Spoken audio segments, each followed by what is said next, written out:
नीट पेपरफुटी प्रकरणी शिवराज मोटेगावकर सीबीआयच्या ताब्यात. मोटेगावकर आरसीसी कोचिंग क्लासेसचा संचालक. लातूर पुण्यातील चौकशीनंतर कारवाई.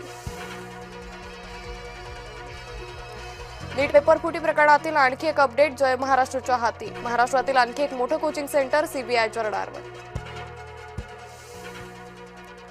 बोंधू अशोक खरातचा आज ईडी ताबा घेणार. सूत्रांची माहिती. अशोक खरातला आज सिन्नर न्यायालयात करणार हजर.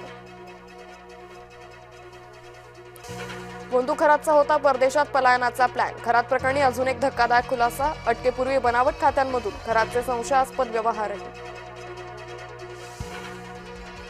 विधान परिषद उद्धव ठाकरेंची केवळ 31.58% उपस्थिती. सदस्यांच्या उपस्थितीची आकडेवारी आली समोर.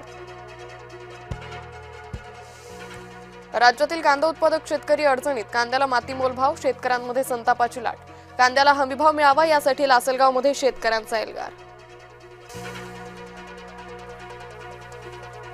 शासकीय बैठकांसंदर्भात राज्य सरकारचा मोठा निर्णय. मुंबई बाहेरील मंत्र्यांना बैठकांसाठी यायची गरज नाही.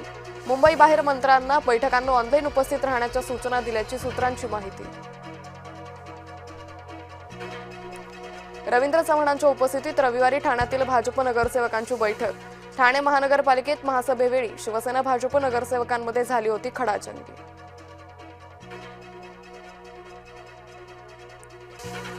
संभाजीनगरमध्ये कांदा प्रश्नी उभाटाचं आंदोलन. समृद्धी महामार्गावर अंबादास दानवेंच्या नेतृत्वात चक्काजाम आंदोलन. कांद्याला योग्य हमीभाव देण्याची मागणी.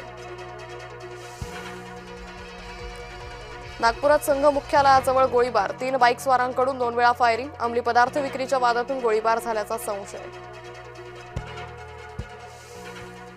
शेअर बाजार कोसळला. रुपयाही घसरला. सेन्सेक्स 900 अंकांनी घसरला तर डॉलर 96.17 रुपयांवर.